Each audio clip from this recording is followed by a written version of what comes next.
Good morning, my friends. We continue our study in the Gospel of John. I will hope to finish chapter 5 here now, and with any luck, we'll begin to look at chapter 6, because chapter 6 is the turning point in both Jesus' ministry historically and in each of the Gospels. Okay? There's this turning point where things go from reasonably well for Jesus to absolutely horrid. You see, it's like a mountain. Angels ascending and descending. The feeding of the 5,000 will be the fourth sign, after which there are 3 more. It's this turning point.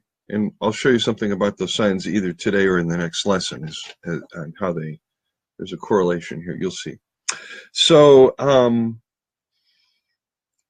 we have, in this particular chapter, already noticed, and I'm just kind of bringing us back up to speed because it's so important to remember where you've come from in a gospel as you're reading it, to just remember the flow of where the writer's taking you. Let me give you an example.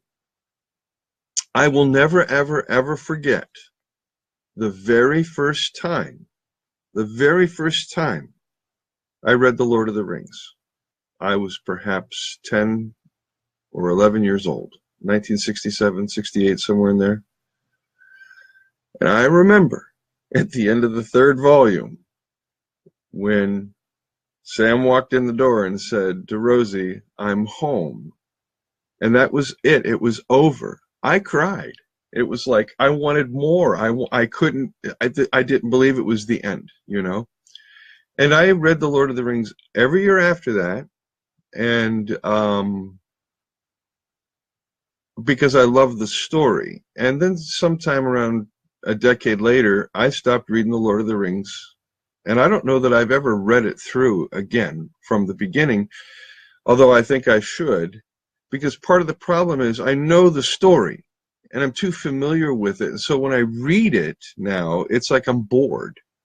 And I fail to notice everything that Tom Shippey points out in his beautiful book on Tolkien, Road to Middle-earth, all this intertextual weaving and echoing and things that Tolkien does with the various songs and poems as they morph and change, and word plays and this and that and the other. And I missed that. So I need to now sit down with The Lord of the Rings and just simply take all this knowledge I have of Tolkien and The Lord of the Rings and allow myself to enter into that text the way we're entering into the Gospel of John.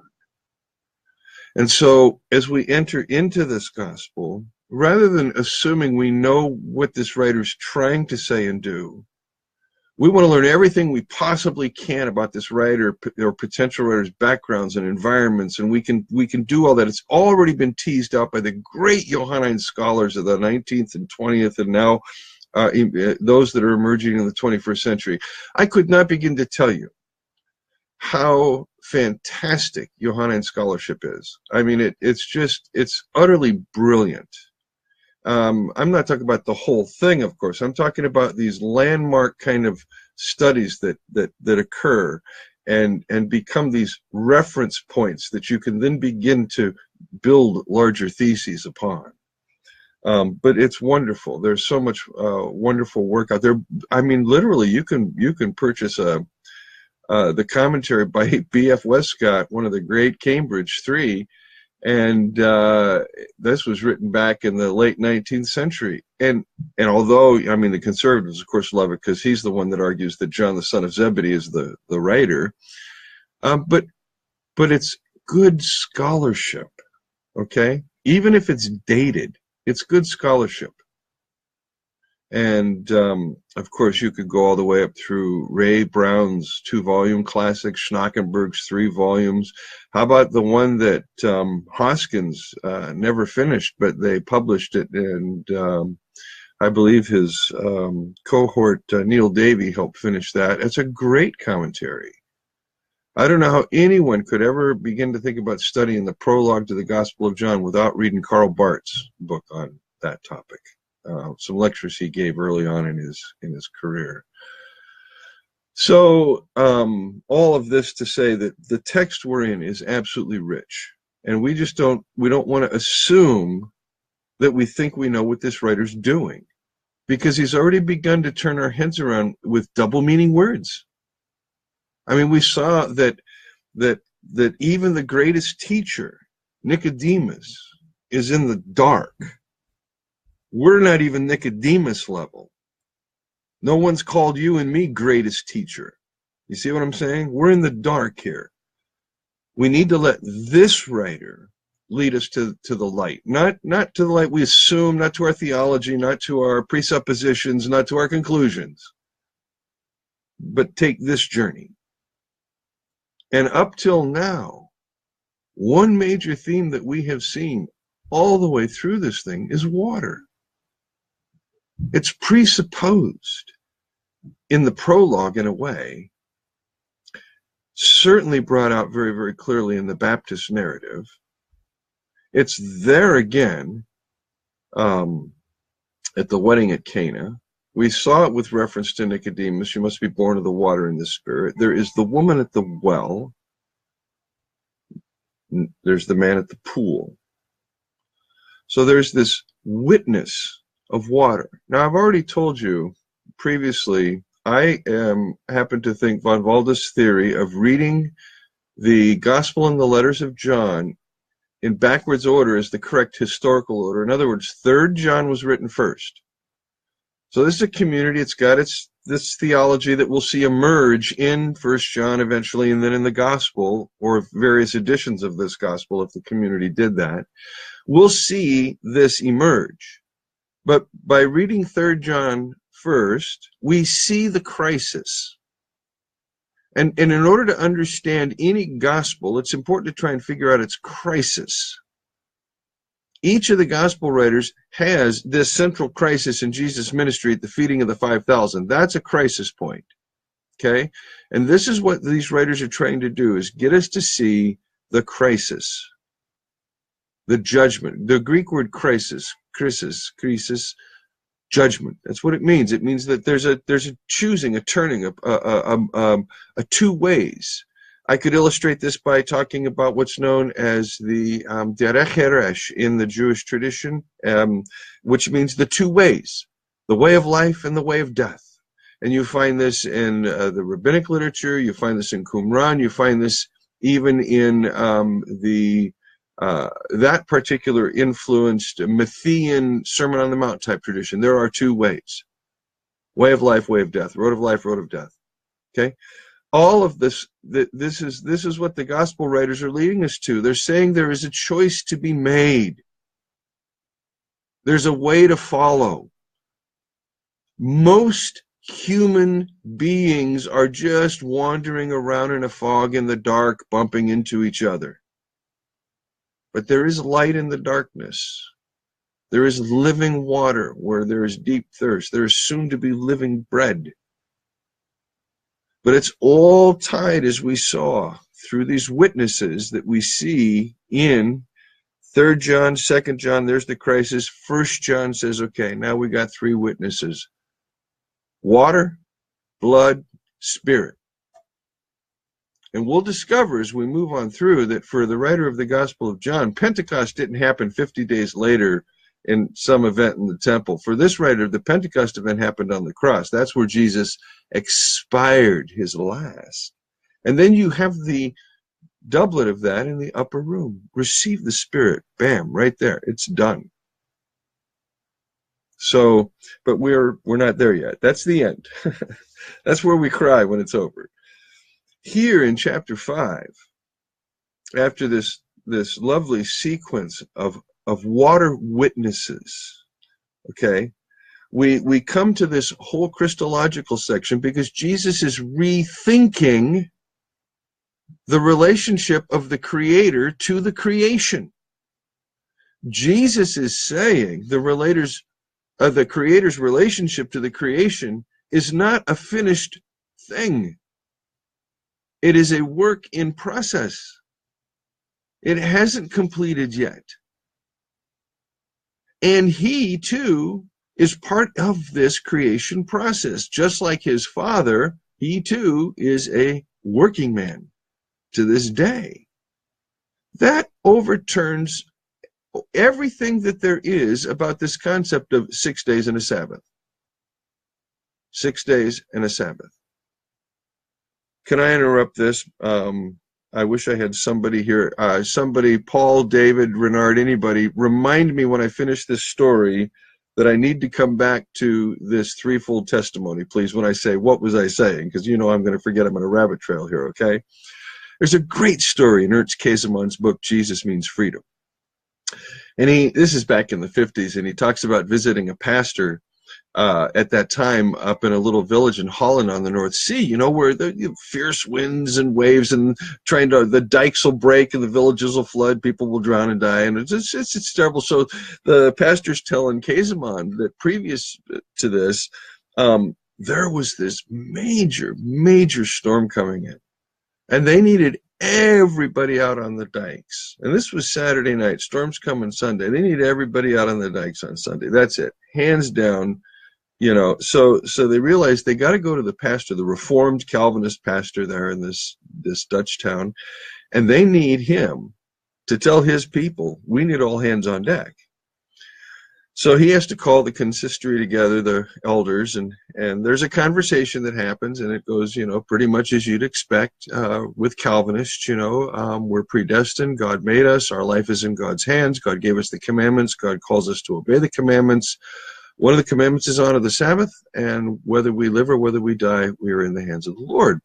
So the pastor tries this end around, and he says, but isn't it true that in the Gospels, you know, Jesus plucked or justified the plucking of the grain on the Sabbath, that he broke the Sabbath laws to save life? And at that point, Käsemann says, the pastor tells him, this venerable old white-haired Dutch Calvinist elder stood up, you know, and said, Pastor, I need to say something I've never dared say before publicly, but I've always thought our Lord Jesus was a bit of a liberal. So, all right, back to the three witnesses. Jesus does mean freedom, by the way. So you have all of this reframing of the creation thinking here. In other words, it's not done.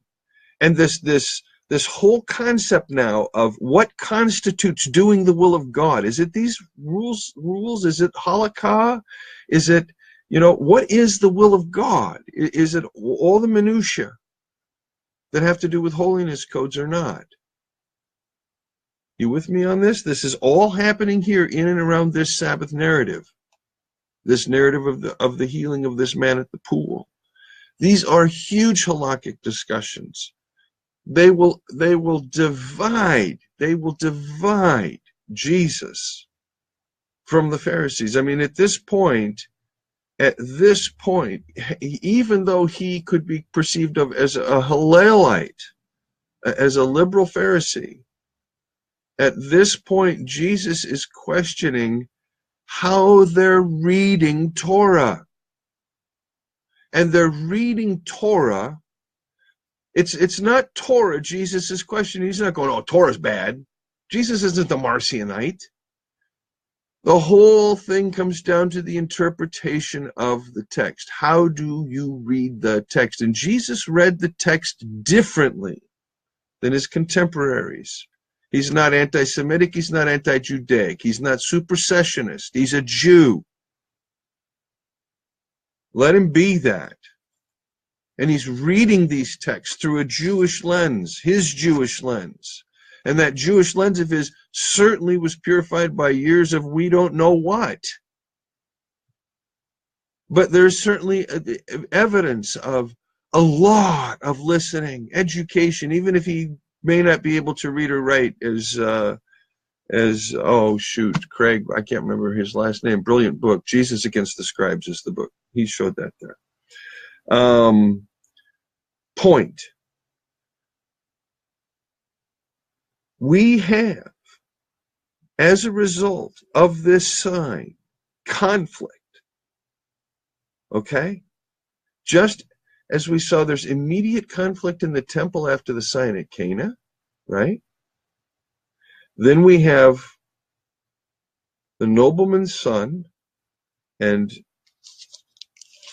right after the nobleman's son, you still have that. Now the problem here, I should say, of this halakhic controversy, you have the identity, the mimetic identity. Listen carefully. It is not. There's not a claim here for an ontology. It's a claim of mimetic identity. What I see the Father doing, that I do. What the Father says, that I say. It's a mimetic identity. And that's what is going to get him in trouble. Now he says, let's talk about testimony. Remember, the entire gospel is a courtroom. It's a drama. I said we're going to have all these witnesses called, right? You're going to have true witnesses, bad witness, false, a lot of false witnesses. Okay? This is what we're seeing here. Now we're going to talk about the credibility of the witnesses. This is what attorneys do in a courtroom. Is the witness credible? My gosh, we certainly see this right now happening with the attempt to discredit every possible witness in every possible case everywhere. No, we don't care about the truth in this country anymore. We just care about who wins. We've lost our ability to recognize truth, repent, apologize, whatever we got to do. We have literally lost that ability as an American people. But this is supposed to be about the Gospel of John. Sorry. Verse 31, chapter 5, if I testify about myself, my testimony is not valid, Jesus says. There is another who testifies in my favor. Now, he's just establishing the principles they all agree on. If I testify about myself to you, if I tell you, yeah, hey, my name's Jesus, I'm the Messiah, I'm the Logos, I'm the prophet, I'm all this stuff that you've been looking for. Yep, it's me. My testimony ain't valid, he says. You know it and I know it. You're not going to accept it. And there is another who testifies in my favor. Okay, so now we got external testimony. Okay, who is it, Jesus, that testifies in your favor? Well, he's not going to tell you yet, but he's going to say, and I know that his testimony about me is valid. Who's he talking about? And then immediately following, you've sent to John, and he has testified to the truth. Not that I accept human tests. Boom. See, we aren't quite told yet. I know that his testimony is. There's another one who testifies in my favor. I know whose testimony about me is valid. One has to think at this point that Jesus is, of course, referring to the Father. And he continues now, because he can't say, I know, there's another one who testifies in my favor, and that's really God, my Father. Yeah, and I know his testimony is valid, because now they're just going to think he's double kooky. Just like anybody would these days. You walk into a police station and say, hey, I'm Michael Christ, the Messiah, and God speaks to me, and I'm his son, and I've got some things I got to tell you. He's going to put you in a cell and put you on a little Thorazine and just make you all happy. Right? So he says, there's one who testifies about me. You've sent to John. Now, bang. He takes them down to what they did. They went to John. And he testified to the truth. Here's Jesus testifying to John's testimony about him. Not that I accept human testimony, Jesus says, but I mention it that you might be saved. Yeah. John was a lamp that burned and gave light. And you chose for a time to enjoy his light. I have testimony weightier than that of John. Now Jesus is slipping in something here. It's this you accepted this testimony. And as temporary and fragile as it was a lamp. It burned for a while. Okay? You accepted that. I have weightier testimony. So if you're willing to accept that, you should accept my weightier testimony, he says. I have weightier testimony than that of John, for the very work the Father has sent me to finish. In other words, the incarnation is the beginning of the end of the creation.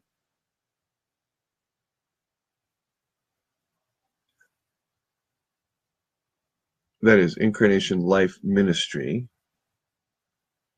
death. I have testimony weightier than that of John, for the very work the Father has given me to finish this creation process. Who is it that announces it's finished from the cross in John 19? I think verse 34, tetelestai, is finished.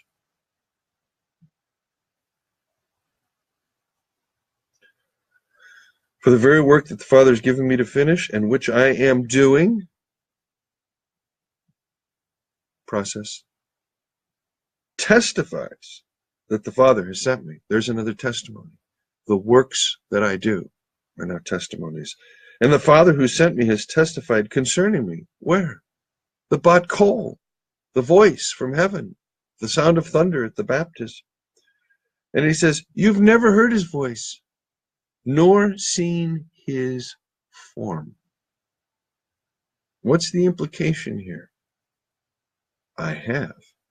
You have never heard his voice, nor seen his form, nor does his word dwell in you.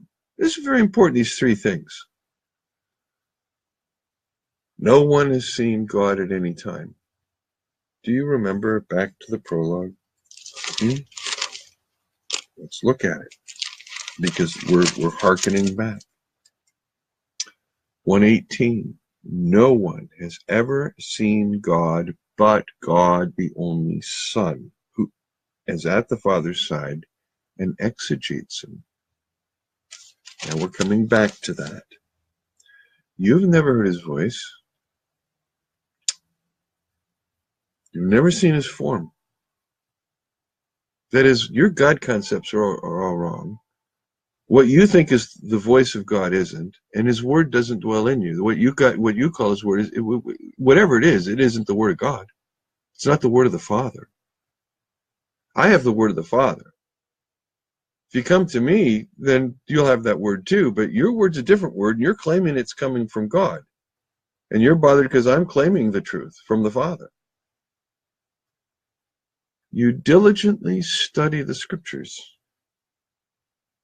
Torah came through Moses. You diligently study the scriptures. Diligently. You pore over them. You exhaust yourself over them. You read them. You seek God's will in them. You play Bible Ouija board with it, or Bible hopscotch. Who knows what you do with it? People are weird what they do with the Bible. He says, you diligently study the scriptures because you think that by them you possess eternal life. They testify about me, but you refuse to come to me to have life.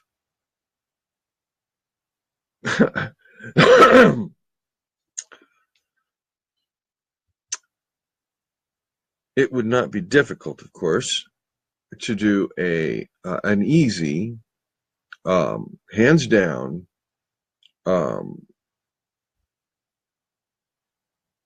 utter destruction of everything Protestant Orthodoxy influenced, doctrine of inspiration, B.B. Warfield, Chicago inerrancy statement, all the inerrantists and infallibilists that have to have their perfect Bible in some way. It would be so easy right now just to sit and bang on that.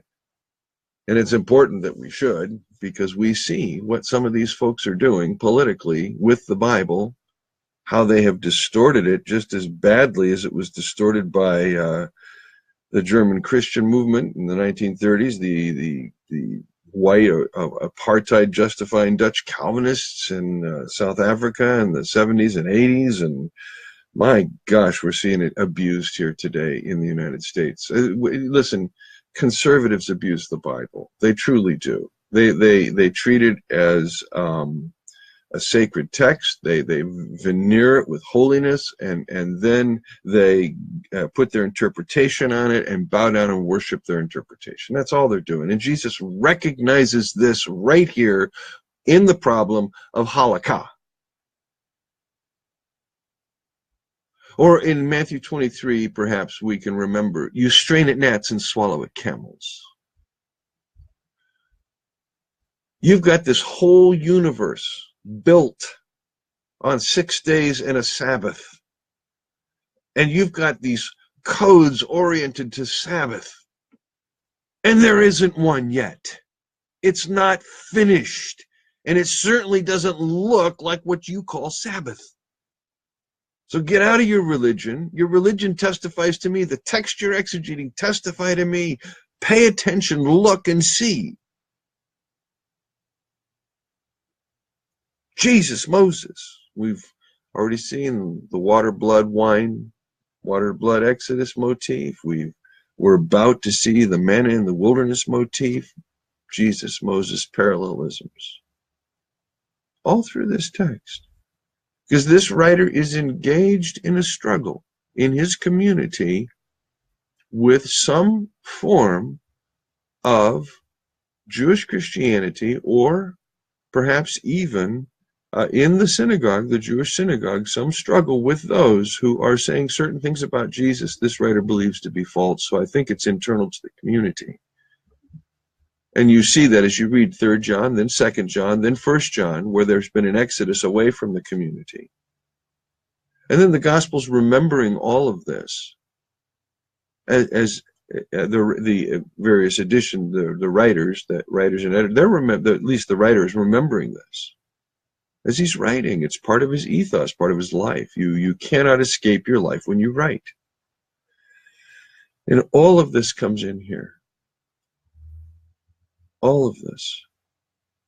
And so you have people studying these texts today, just as you had ancients studying texts. The problem, really, of the Abrahamic religions is their view of the text. That's really the major problem of the Abrahamic religions, Judaism, Islam, and Christianity, is how they view the text. At any rate. Moving on. These scriptures testify about me. It's about the hermeneutic, man. That's why Jesus has to hermeneuein. He has to hermeneutic the guys on the road to Emmaus. He has to interpret the text for them. They're reading the text wrong. They're reading it sacrificially. I do not accept praise from men. Again, now we're back to this. I do not accept praise from men. But I know you. Now he's looking at his interlocutors. I know you. I know that you do not have the love of God in your hearts.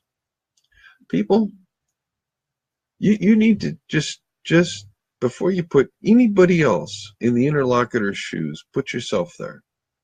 This is how you really want to play these texts. You don't want to believe what Jesus is saying about himself. You don't want to believe that he's the son of the child of the Father. He's unique. You don't want to believe that he's the absolute, ultimate, everything about the Father there is to be known, period. And that includes changing our theological models, because that's what he's doing here. Put yourself in those shoes. Put yourself as one who spends time in the Bible, who reads, who tries to understand, who maybe reads theology books, who tries to understand. Put yourself as a bit of a zealot out there. Maybe you're an activist. Maybe you're I don't know, whatever. Put yourself in those shoes and let this Jesus tell you you're looking at the text all wrong. You're reading it through holiness codes. You don't have the love of God in your heart. Ooh, then the text hits you. It hurts. He says, I have come in my Father's name. There is no equivocation here. And you do not accept me. But if someone else comes in his own name, you will accept him.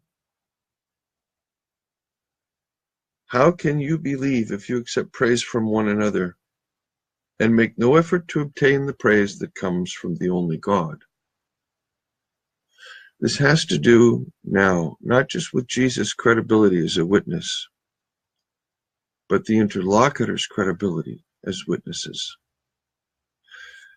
If the one who is truth and testifies only to the truth and shares the truth, the Father, is not bearing witness or testifying to the Pharisees, that is, he's not praising them, then how is their testimony valid? It isn't. And they're going to hear this. Now comes the denouement.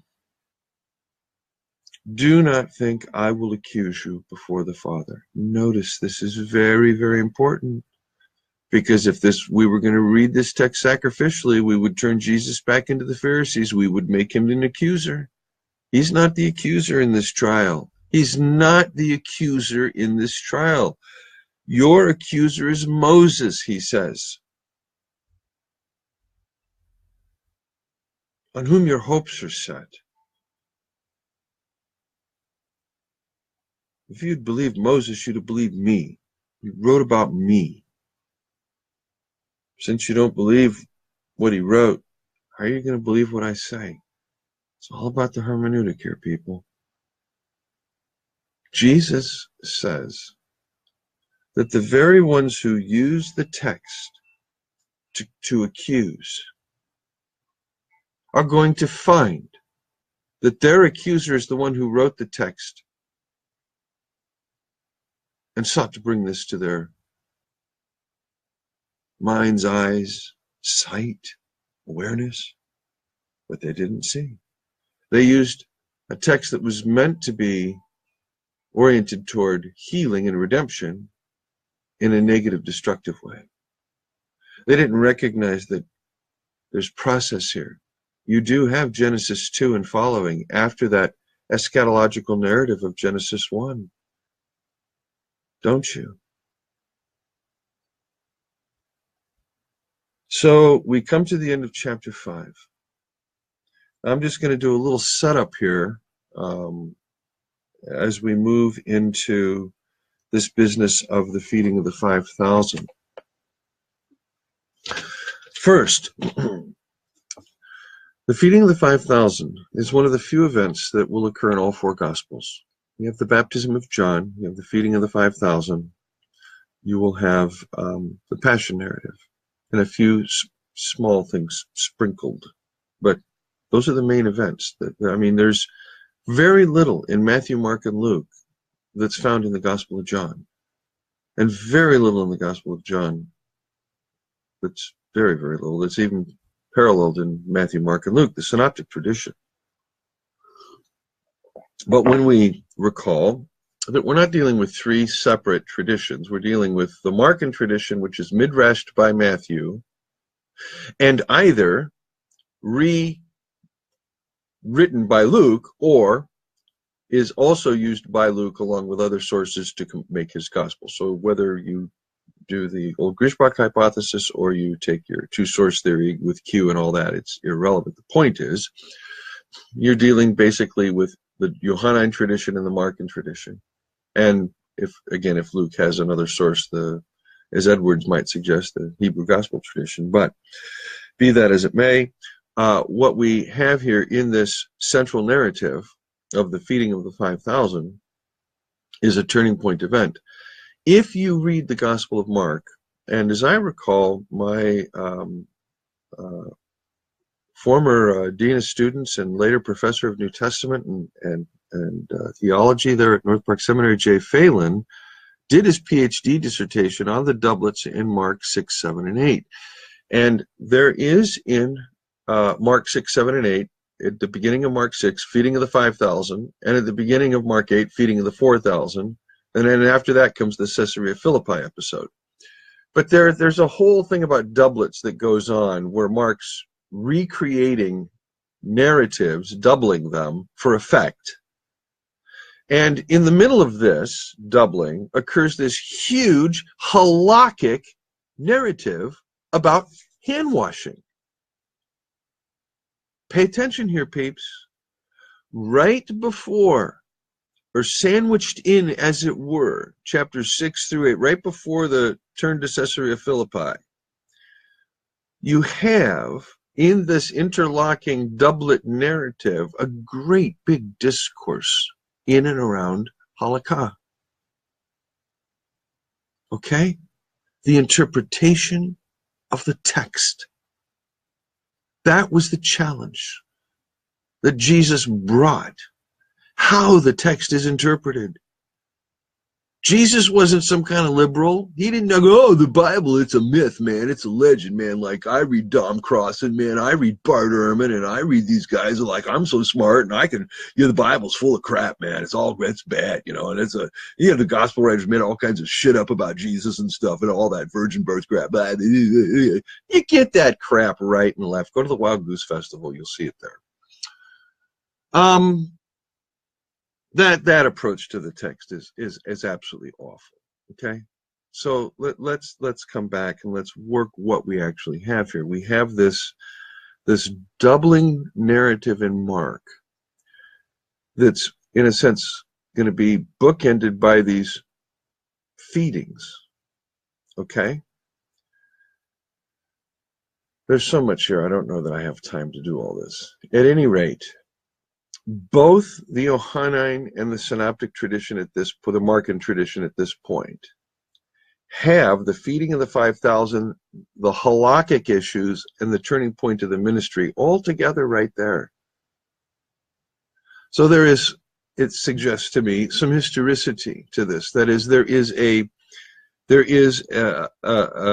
growing, up to the point of the feeding the 5,000, there is a growing awareness of the Pharisees that Jesus is doing something absolutely radical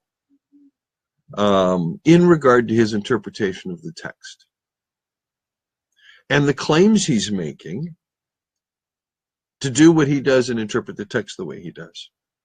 He's making these radical claims. Because of all the extraordinary things that happen in and around Jesus' life, he's got the crowds on his side. And you have to put this into a bit of sociological framework here. It says he heads out into the wilderness and 5,000 men were fed. Please pay attention to this. It says 5,000 men.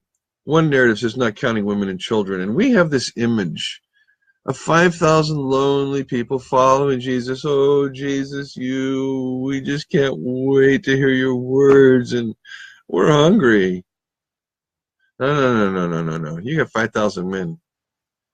You got an army. You're going out into the wilderness. You're organizing.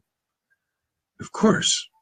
Isn't it not interesting that both the Mark and I believe in the Matthean narratives, if I'm correct, did all this reading yesterday as I was looking at this is a synopsis of all four Gospels, and it puts them all side by side so you can see the different ways that the writers use or structure texts, the language they use. Lost that train of thought totally. I know it had to do with Matthew, but at any rate, back to this business here. With the gospel tradition, the whole thing, Matthew, Mark, Luke, and John, you are dealing with a halakhic issue, an issue of Torah interpretation. Okay? This is the year, figure 3132, perhaps. Jump ahead just 16 years later to 48, when the Jews will make halakhic decisions that they can no longer marry Samaritans. Same year, men from Jerusalem come up, influence all the Jewish Christians to no longer eat with the Gentiles. Same year that there is halakhic issues in the Roman house church And the Claudius has to expel the so-called ringleaders, two of whom are Priscilla and Aquila, who end up in Corinth, whom Paul meets there. Our whole trouble as faith traditions hinges around this problem of perceiving religion as law. Because religion is law, people. Revelation isn't, but religion is. And we only know religion is law. Remember, there are three pillars of culture: prohibition, ritual, and myth. And religion comes before culture. This is the importance of the site Göbekli Tepe in Turkey, that is now dated several thousand years before Çatalhöyük, before sites that have human domiciles. This is a strictly religious site. It is a site of sacrifice. As René Girard postulated, and now archaeology validates, religion predates culture. Culture arises out of religion. Humans only know how to do religion oriented to law. That's the only way we know how to do it. Our whole life journey is going to be an escape from that. And this includes not just Christians, but everybody, and especially Christians. If there is ever a legalistic religion on the planet, it's Christianity. It's extraordinarily legalistic. And again, you don't have to be a fundamentalist or a conservative. You can be a progressive or a liberal Christian with all of your political holiness codes and your political correctness holiness codes and your dot the I's and cross the T's holiness codes and all of the stuff you want people to sign on to. And if they have a little minor disagreement with you, you crucify them. Same thing. The whole of Christendom reads the text this way. Fortunately, there have always been pockets that have read the text non-sacrificially, that are reading it the way we're reading it now.